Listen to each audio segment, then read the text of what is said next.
आप लोग सबसे पहले तो मुझे बताओ कि कितने लोगों को मॉडल्स वर्ब की पूरी समझ है। मे, माइट बी, मे है, माइट है, शुड है, सबकी समझ है अच्छे से। सबसे पहले आप लोगों ने एक टर्म सुना होगा, मे बी सुना है? yes, may be, might B, है ना। आज उसी को स्टडी करते हैं पहले अपन, और फिर उससे धीरे धीरे आगे बढ़ते चलेंगे, है ना। तो सबसे पहले आप लोग मुझे बताओ कि क्या आपने फ्यूचर कॉन्टिन्यूअस टेंस पढ़ा है? Very good. ये क्या मतलब देता है बताओ? जो भी काम रहा होगा, लेकिन कब रहा होगा? फ्यूचर में। एग्जैक्टली आप जब कोई काम फ्यूचर में कर रहे होंगे देन आप इस स्ट्रक्चर को फॉलो करते हो। अब ये एक रूट स्ट्रक्चर है। ये क्या स्ट्रक्चर है? Root structure. इस रूट स्ट्रक्चर की हेल्प से आपको अलग अलग स्ट्रक्चर क्रिएट करना है, जिसमें एक स्ट्रक्चर हम क्रिएट करेंगे सब्जेक्ट में be ING with verb plus object. ये मीनिंग किसका दे रहा है? रहा होगा का फ्यूचर में, लेकिन ये मीनिंग देगा रहा होगा का ही प्रेजेंट में। किस में देगा? अरे किस में देगा? प्रेजेंट टेंस में। आई क्या बात समझ में? मैंने कहा भाई कि वह स्कूल जा रहा होगा कल, तो हम कहेंगे he will be going to school tomorrow. देखो जो बोलेगा वो सीखेगा भाई। He will be going to school tomorrow. ये किस में बोला हमने? फ्यूचर में। लेकिन अभी आप लोग यहां बैठे हो, मैंने आपसे पूछा कि आपका छोटा भाई अभी क्या कर रहा है, तो आपने कहा सर वो अभी टीवी देख रहा होगा, शायद वो अभी टीवी देख रहा होगा। तो उसको आप किस में बनाओगे? प्रेजेंट में। He may be watching TV now. अगर आप ये बोलोगे आप he will be watching TV now, तो ये क्या हो जाएगा? गलत। आपको अगर ये बताना हो कि प्रेजेंट में अभी कोई काम हो रहा हो, मतलब प्रेजेंट की जो पॉसिबिलिटी होती है, पॉसिबिलिटी किसे कहते हैं हम? किसी कार्य के होने की संभावना, तो वहां आपको क्या यूज करना है स्टूडेंट बताओ? May be. क्या आपको ये समझ में आया? yes, अच्छे से? yes, कहीं कोई डाउट है? no, मैंने कहा शायद वे क्रिकेट खेल रहे होंगे। क्या बोलोगे इंग्लिश में? दे मे बी प्लेइंग क्रिकेट। शायद वे सो रहे होंगे। शायद आपका भाई अभी सो रहा होगा। Your brother may be sleeping now। ऐसे बनेगा, ठीक है भाई। अब यहां पर आपको क्या करना है? जो काम अभी हो रहा होगा उसके लिए बनाया आपने। अब जब मैं कहूंगा शायद ही वह सो रहा होगा, कम पॉसिबिलिटी है, तो आप क्या यूज करोगे? शायद ही। क्या होगा इसमें? शायद ही रहा होगा, तो वहां पर आपको यूज करना है माइट बी। क्या यूज करना है? आपसे मैंने कहा शायद ही आपका भाई अभी सो रहा होगा। Your brother might be sleeping now। Are you getting? और निश्चित ही आपका भाई सो रहा होगा। Your brother must be sleeping now। तो जब भी कोई काम निश्चित ही हो रहा होगा, निश्चित ही हो रहा होगा, तो वहां क्या लगाओगे? Must be. आया क्या समझ में? अरे आया नहीं आया? और यदि चाहो तो इसमें वुड बी भी लगा सकते हो, लेकिन वो वुड बी का मीनिंग क्या दे देगा? कि कोई काम हो रहा होता, कोई काम हो रहा होता। अगर तुम पढ़ाई कर लेते तो तुम आज इंग्लिश बोल रहे होते। If you studied you would be speaking English today. You would be speaking English today. तो चलो वुड बी को भी ले लेते हैं। आज आप इंग्लिश बोल रहे होते, ठीक है। ये इमेजिनरी सेंटेंस होता है, ऐसा हुआ नहीं, ऐसा हो रहा होता। Like you would be speaking English. आप वहां जा रहे होते, आप एक अच्छी लाइफ स्टाइल जी रहे होते हैं। You would B living a good life style. अगर आप 2 साल पहले मेहनत कर लेते तो आप आज एक अच्छी लाइफ स्टाइल जी रहे होते। बोलते ना इस तरीके से, if you studied if you worked hard 2 years ago you would be living a good life style today, है ना। तो इस तरीके से वुड बी को हम यूज करते हैं। अब मुझे बताओ will be, may be, might be, must be, would B, क्या आपको समझ में आया? रियली? हमने क्या किया? विल बी को यूज करते हैं फ्यूचर में, मे बी को यूज करते हैं प्रेजेंट में पॉसिबिलिटी के लिए, लेकिन जब ज्यादा पॉसिबिलिटी हो तब, है ना। माइट बी को भी यूज करते हैं पॉसिबिलिटी में, लेकिन कब? जब ज्यादा कम पॉसिबिलिटी हो तब। मस्ट बी को श्योरिटी के लिए कि भाई निश्चित ही वह टीवी देख रहा होगा, जाकर देख लो आप। He must be watching TV, go and check out, go and see, he must be watching TV. और वह टीवी देख रहा होता, he would be watching TV. लेकिन इससे पहले कुछ नया जुड़ेगा। जैसे अगर आप टीवी को रिपेयर करवा लेते तो वह टीवी देख रहा होता। If you got your TV repaired, so he would be watching TV today, right? But you did not get your TV repaired, therefore he is not watching TV. If you got it repaired then you would be watching TV today. कब use करना है? जब कोई काम हो रहा होता तब बोलना है ना। चलो अब मुझे बताओ, क्या आपको ये कॉन्सेप्ट समझ में आया? ओके, सेकंड कॉन्सेप्ट फिर ब्लू पेन से अगेन आ रहा है, जिसमें मैं यूज करने वाला हूं विल बी की जगह विल हैव। क्या यूज करने वाला हूं?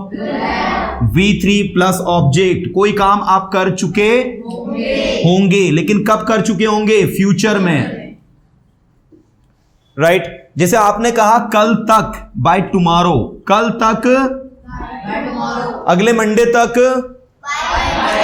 Bye next Monday. अगले महीने तक, मैंने कहा भाई, आपने कहा सर अगले महीने तक तो मेरा बेसिक कंप्लीट हो गया होगा, मेरा बेसिक कंप्लीट हो चुका होगा, तो क्या मैंने एडवांस में प्रमोट कर देंगे मुझे? समझ में आया नहीं है? तो आपने क्या कहा? अगले संडे तक या अगले मंडे तक मेरा बेसिक कंप्लीट हो गया होगा। तो आप क्या कहोगे? I will have completed my basic by next Monday, next Sunday, जो भी बोलना चाहो, next month, by next month. आया समझ में? तो किसके लिए यूज किया हमने? अरे किसके लिए यूज किया? अरे किसके लिए रुद्र? हाँ। अब अगर मैं कहूं, आप लोग अभी यहां पर बैठे हो, मैंने कहा कि आपके भाई ने होमवर्क कर लिया, तो आपने कहा हाँ सर उसने शायद होमवर्क कर लिया होगा। अब मुझे बताओ, उसमें भी कर लिया होगा, कर चुका होगा, और इसमें भी कर चुका होगा, लेकिन दोनों में डिफरेंस क्या है? एक में आप पॉसिबिलिटी दिखा रहे हो। क्या दिखा रहे हो? तो जब आप कहोगे कि शायद मेरे भाई ने होमवर्क कर लिया होगा या शायद वो होमवर्क कर चुका होगा, तो आप दिखा क्या रहे हो? पॉसिबिलिटी। अरे क्या दिखा रहे हो? और वो भी कैसी? ज्यादा दिखा रहे हो। तो ज्यादा पॉसिबिलिटी के लिए मे हैव लगेगा। तो आप इंग्लिश में कहोगे my brother may have done his homework. तो विल हैव का क्या हो गया? May have. विल हैव का क्या हो गया? एक बार पूरा रिवीजन करते हैं मन अच्छे से, ठीक है? कल तक वे जा चुके होंगे, they will have gone by tomorrow, till tomorrow. शायद वे चले गए होंगे, दे मे हैव गॉन, नहीं कोई टुमारो नहीं, दे मे हैव गॉन नाउ। शायद वे अभी चले गए होंगे, शायद ही वे अभी गए होंगे,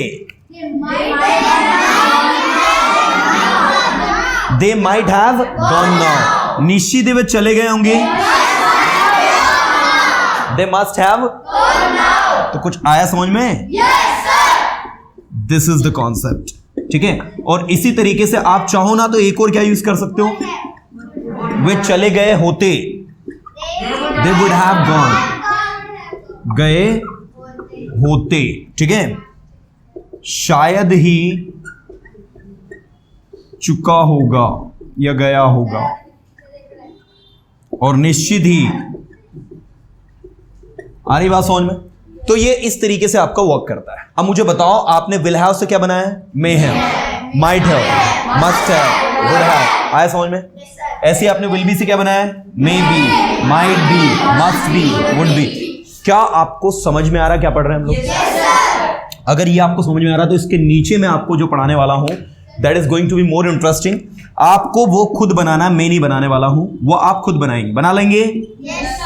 will have been ing with verb plus object since oblique 4 plus time, और कोई भी काम एक समय से हो रहा होगा, लेकिन किस में हो रहा होगा?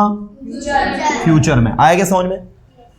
तुम 2 महीने से वहां जा रहे होंगे, in future we are talking, you will have been going there for 2 months, for 2 months। लेकिन जब मैं बोलूंगा शायद तुम वहां 2 महीने से जा रहे होंगे,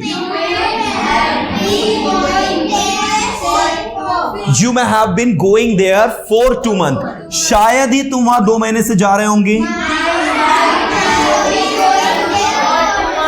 for 2 months। निश्चित ही तुम वहां 2 महीने से जा रहे होंगे,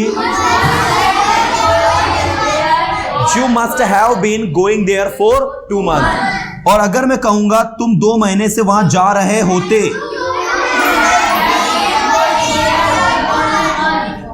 जा रहे होते, 2 महीने से आप वहां जा रहे होते, you would have been going there for 2 months। Now let me know, you can see कि मैंने अभी आपको क्या क्या पढ़ा दी। मैंने आपको may be, might be, must be, would be, may have, might have, must have, would have, may have been, might have been, must have been और वुड हैव बीन बता दिया, और आपको पता भी नहीं चला है। You know that. और सिर्फ किससे पता चला हमें? स्ट्रक्चर जो उसके हैं उसके थ्रू हमने इसको बनाया है। मतलब अगर इसको आप इंडिविजुअली पढ़ने जाते ना कि चलो मैं आपको आज may be, might be, must be पढ़ाऊं, तो ये बहुत कंफ्यूजिंग हो जाता। But with the help of this structure, specially will be, will have और will have been, they all have become very easy to understand. अब मैं आपसे रैंडमली सेंटेंस पूछूंगा, आपको उसे इंग्लिश में करना है। तैयार हो सभी? चलिए देखना, एवरीबॉडी फोकस ओवर हियर। मैं पूछता हूं सेंटेंस हिंदी में, आपको करना है इंग्लिश में। तैयार हो? पहला सेंटेंस, शायद आप यहां 2 दिनों से आ रहे होंगे। You may have been coming here for 2 days. तुम्हारे पापा अभी टीवी देख रहे होंगे शायद। Your father may be watching TV now. शायद ही तुम्हारे पापा टीवी देख रहे होंगे। Your father might be watching TV now. निश्चित ही आपके पापा टीवी देख रहे होंगे। Your father must be watching TV now. चलो अगला मैं पूछता हूं, निश्चित ही आपने अपना होमवर्क कर लिया होगा, इसलिए तो फ्री बैठे हो मजे से। You must have done your homework. निश्चित ही आपने अपना होमवर्क कर लिया होगा। चलो इसके बाद मैंने कहा शायद ही वह सेंटेंसेस बना रहा होगा। शायद ही, very good, he might be making sentences. शायद ही वह स्कूल गया होगा। He might have gone to school.